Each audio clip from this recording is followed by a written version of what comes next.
चंद्रमा पर सुनाई दे रही है रहस्यमयी आवाज, जिसे सुनकर आप भी हो जाओगे हैरान। क्या चंद्रयान 3 को मिल गई चांद पर बर्फ की चट्टान? चंद्रमा पर मिल गया ऑक्सीजन। अब जल्द बसाई जाएगी इंसानों की बस्ती। चंद्रयान की सफलतापूर्वक लैंडिंग होने के बाद भारत का प्रज्ञान रोवर चंद्रमा की सतह पर बड़े बड़े खोज को अंजाम दे रहा है।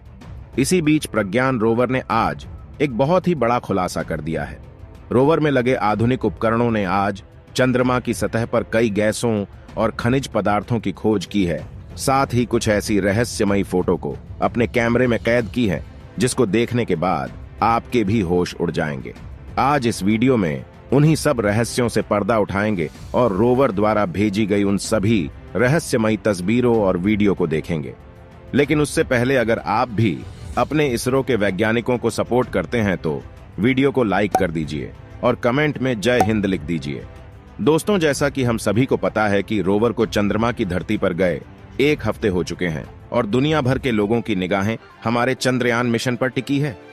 सब चंद्रमा की इस रहस्यमयी भरी दुनिया को जानना चाहते हैं, लेकिन हमारा प्रज्ञान रोवर भी किसी को निराश नहीं कर रहा है और रोज नए नए खुलासे करके सबको हैरान कर रहा है।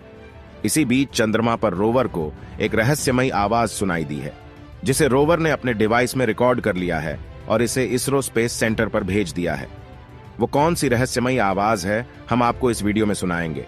इसरो ने जानकारी देते हुए बताया है कि कल रोवर के सामने एक बड़ी मुश्किल आ गई थी, लेकिन उस मुश्किल में पड़ने से पहले ही रोवर ने खुद को बचा लिया। इसरो ने बताया कि जब कल प्रज्ञान रोवर चंद्रमा की सतह पर घूम रहा था तो अचानक से उसके सामने एक 4 मीटर का गहरा गड्ढा आ गया, लेकिन प्रज्ञान रोवर ने इस गड्ढे को 3 मीटर की दूरी से ही डिटेक्ट कर लिया और टर्न मारते हुए अपने रास्ते को बदल लिया। ऐसे में आप समझ सकते हैं कि हमारा प्रज्ञान रोवर कितनी आधुनिक टेक्नोलॉजी से लैस है। इसरो ने उस गड्ढे की तस्वीर को अपने ट्विटर अकाउंट पर शेयर किया है, जिसे आप अपनी स्क्रीन पर देख सकते हैं। इसी के साथ कल इसरो ने एक और तस्वीर जारी की थी, जिसमें रोवर के पहियों के निशान साफ साफ दिखाई दे रहे हैं। इस तस्वीर को रोवर ने अपने नेविगेशन कैमरे की मदद से लिया था। रोवर चंद्रमा की सतह का टेम्परेचर भी पता लगा चुका है। चंद्रमा की सतह का अलग अलग गहराई पर तापमान कितना है, प्रज्ञान रोवर ने इसे बता दिया है। रोवर ने कल चंद्रमा की सतह पर लेजर की सहायता से 10 सेंटीमीटर गहरा गड्ढा खोदा था और अलग अलग गहराई पर टेम्परेचर का पता लगाया था, जिसके आधार पर इसरो ने एक ग्राफ को शेयर किया है, जिसे देखकर वहां के टेम्परेचर को समझा जा सकता है। चांद की ऊपरी सतह का टेम्परेचर 50 डिग्री सेल्सियस है। वहीं 8 सेंटीमीटर की गहराई में जाने पर टेम्परेचर घटकर -10 डिग्री सेल्सियस तक पहुंच जाता है। रोवर अपने इस खोज में आगे बढ़ते हुए अब तक की सबसे बड़ी खोज को अंजाम दे दिया है। रोवर ने यह भी बता दिया है कि चंद्रमा की सतह पर कौन कौन से खनिज पदार्थ मौजूद है और कौन सी गैसें पाई गई हैं। रोवर ने लेजर की सहायता से चंद्रमा की मिट्टी को पिघला दिया। इसके बाद उसमें से जो धुआं निकला, रोवर ने उसका अध्ययन किया तो चौंकाने वाला रिजल्ट सामने आया। इस अध्ययन से पता चला कि चंद्रमा की सतह पर सल्फर प्रचुर मात्रा में उपलब्ध है। साथ ही एल्युमिनियम, सिलिकॉन, क्रोमियम, टाइटेनियम और ऑक्सीजन भी मिली है। इसरो ने इस जानकारी को अपने ट्विटर अकाउंट पर शेयर किया है। अब वैज्ञानिकों ने रोवर को हाइड्रोजन की खोज में लगा दिया है। अगर चंद्रमा पर हाइड्रोजन मिल जाता है तो यह इसरो के लिए बहुत बड़ी कामयाबी होगी।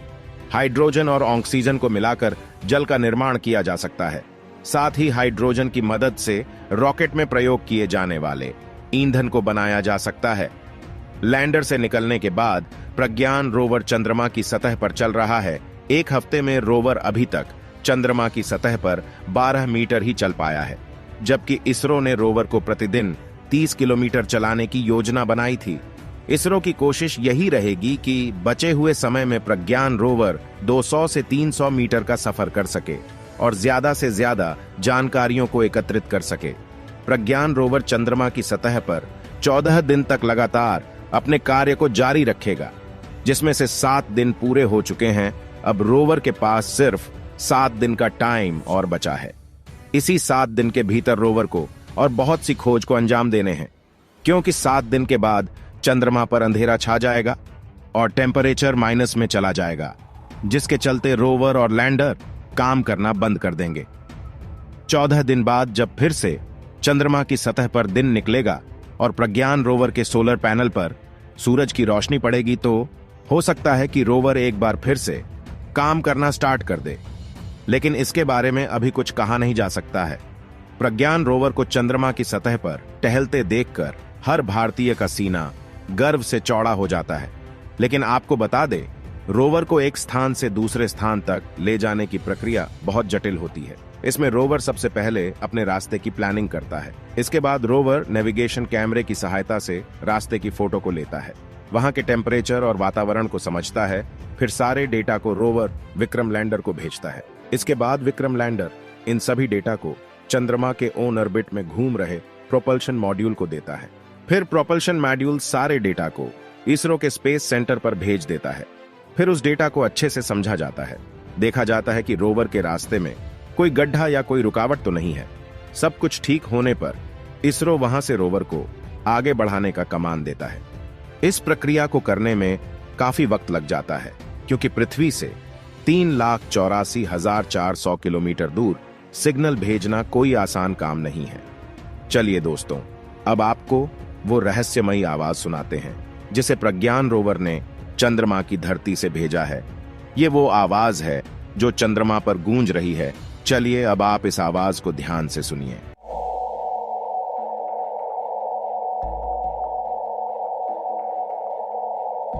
चंद्रमा पर यह कैसी आवाज गूंज रही है, अभी तक इसके बारे में कोई खुलासा नहीं हुआ है। दुनिया भर के वैज्ञानिक इसे डिकोड करने में लगे हैं। कुछ वैज्ञानिकों का कहना है कि वहां पर कुछ ऐसे लोग भी निवास करते हैं जो धरती वासियों के लिए घातक साबित हो सकते हैं। कहा जाता है कि चंद्रमा के बड़े बड़े गड्ढों में एलियन जैसे खतरनाक जीव का निवास हो सकता है, लेकिन अभी तक इसकी पुष्टि नहीं हुई है। हमारा चंद्रमा बहुत ही रहस्यों से भरा पड़ा है।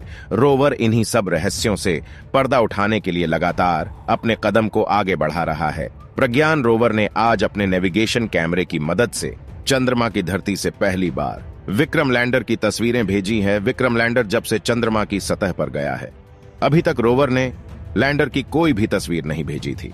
आप इस तस्वीर में लैंडर की कंडीशन को साफ साफ देख सकते हैं, कैसे हमारा विक्रम लैंडर चंद्रमा की वीरान दुनिया में डट के खड़ा है। चंद्रयान 3 का सबसे बड़ा मकसद चंद्रमा पर इंसानों के रहने के लिए वातावरण की खोज करना है, लेकिन इसके बारे में अभी तक कोई भी जानकारी नहीं मिली है। वैज्ञानिकों का मानना था कि चंद्रमा के दक्षिणी ध्रुव पर पानी और बर्फ मिल सकते हैं, लेकिन अभी तक ऐसा कुछ मिला नहीं है जिससे कहा जा सके कि आने वाले समय में चंद्रमा पर इंसानों की दुनिया बसाई जा सकती है। रोवर लगातार अपने इस खोज में लगा है। हो सकता है कि आने वाले समय में रोवर को कुछ ऐसा मिल जाए जिससे चंद्रमा पर इंसानों को बसाया जा सके।